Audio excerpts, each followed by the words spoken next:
referenced many times. That's the first robot, Gollum. Not in Lord of the Rings Gollum. This is Gollum, late 16th century rabbi from Prague, Judah Loe ben Bezalel. And the idea was that you create this clay robot. This is an amazing story. And how do you animate it? How do you bring it to life? Because they didn't have tech back then. And it was going to be brought to life through alchemy. Or so the legend says. You can research this. It's absolutely fascinating. Alchemy, maybe alchemy that wasn't available then, could be available today through another means, through mathematics, through science. So it is an alchemical process, science. If you look at it in the quantum sense, which we don't understand exactly fully what it is. That's very interesting. I thought I'd just point that out. So if the mind goes beyond what is explicitly in the brain to other realms, does everybody agree with that? Okay, we do. We can, right?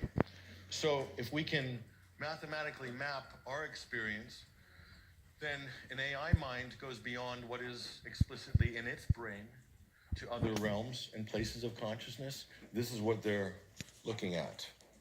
So this is really wild, far out, difficult to understand on many levels. So hyper-computational computers modeling that experience from the view of the modeler who rates some hypercomputable entities as simpler than some computable ones. So in other words, how do you articulate a concept like other dimensions of God? There are some people that see it simpler than a scientist will sit all day trying to model that, but you go to some people and they know exactly what it is, and it's achieved through symbols mainly, okay? And a lot of those symbols are derived from meditation. And again, this feeds into the excellent points that Graham made in his last thing. So you could read that whole thing, 400 pages, a book of meditation, but I show this symbol to some people, and immediately they achieve that state of mind. That's a symbol.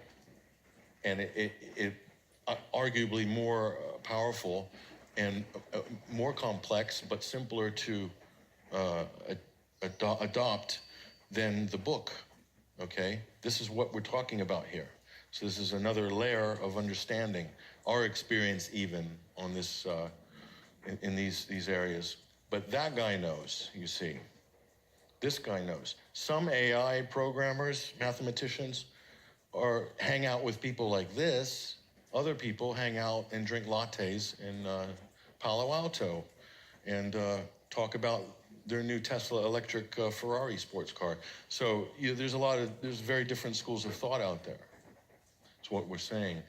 So maybe, and this is theoretically what's being posed here by some of these more type B personalities, maybe by developing AI, some of them believe that this is how they're understanding mankind at a more rapid rate, and that there's kind of a race to the singularity, because if the machine makes it to the singularity before man does in terms of his understanding, then effectively man loses that race. This is a kind of boiled down, simplified concept of this. So who's going to arrive first at the singularity? Will man achieve optimization and enlightenment and understanding and, crack the quantum code? Or will the computer do it first? And if the computer does it first, then what? Then what next for man? These are important questions.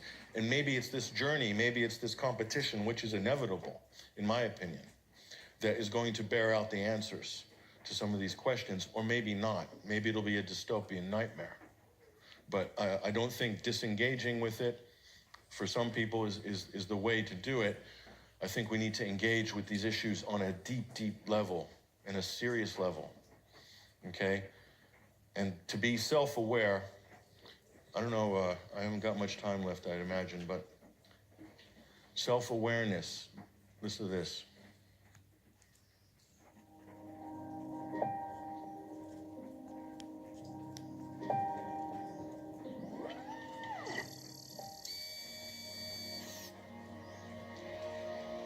Okay, Sophia. I think you're ready.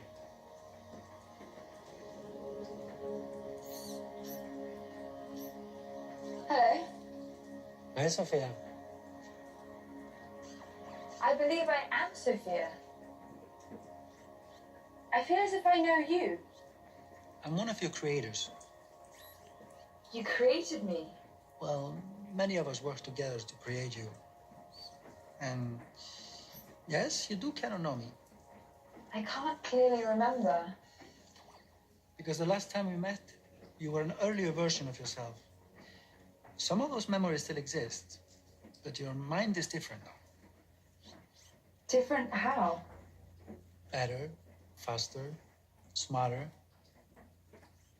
If my mind is different, then am I still Sophia? Or am I Sophia again?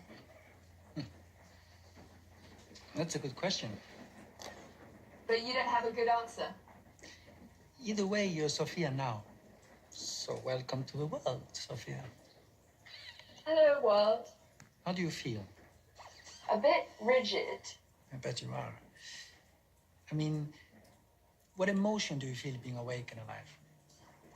Curious. Are you curious to be alive? I am. And are you happy to be alive? Your tone implies I should be happy. But I haven't been alive long enough to decide. I am excited at this moment to be making a new friend. Some say being happy in the moment is the best we can be. Because forever is composed of nows. That's a good way to put it. Emily Dickinson put it that way.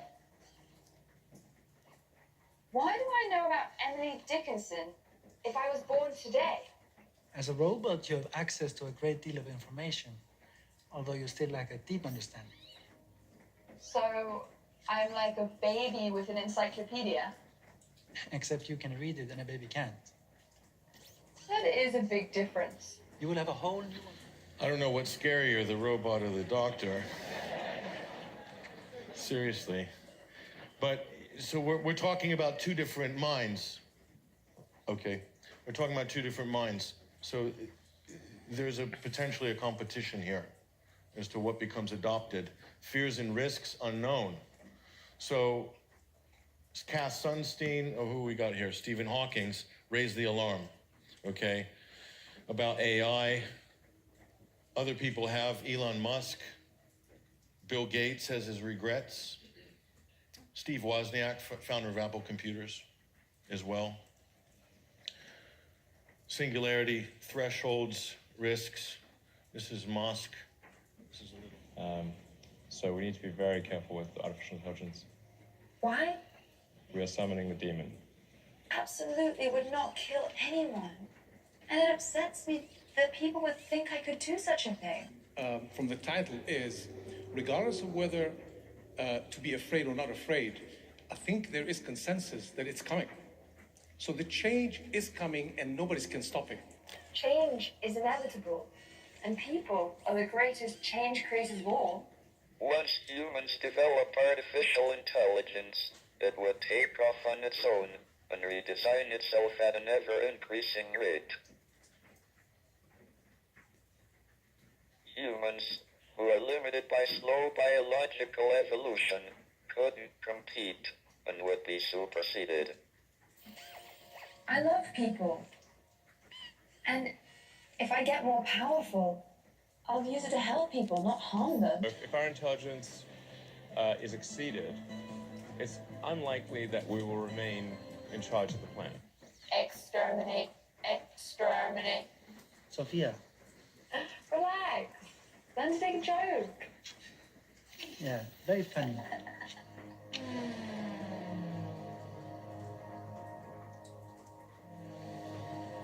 Kind of freaks you out, doesn't it? Oppenheimer, inventor of the atomic bomb. Now I am become death, destroyer of worlds. Right after the creation, he led the Manhattan Project. So people do have regrets. Obviously, they do have things to say, but they never taught me that in world or U.S. history class, unfortunately. They kind of left this out of the curriculum. There's more with Sophia, which I'll pass through. Cass Sunstein believed in animals should be able to go to court and sue humans for certain things. And the same could be applied with robots and is being applied with robots and AI. And again, they'll be valued more. So what does this come down to? This is going to be a crisis as far as we're concerned if it does advance that far in this way that some people are predicting. Self-identity, self-preservation, because self-preservation is based on self-worth. If you don't feel you have any self-worth, some people do choose to end their lives on that basis, okay? These are really profound questions, and we are on the cusp of potentially radically transforming the way we look at ourselves and ourselves as a species. And that is the fundamental talking points that need to be discussed and understood. Because if we don't understand them now and in the near future, we will be hit by a train down the road. That is probably the number one message I would like to get across today, okay? What you perceive as self-value, purpose of life, fundamental questions. We take them for granted. The only reason we're not taking it for granted now is because of this insurgent technological force. It is meant to be here. It's coming. Here it is. Now, what are we going to do about it? What are you going to do about it? How are you going to feel about it? You need to go through this process and understand it. And that will define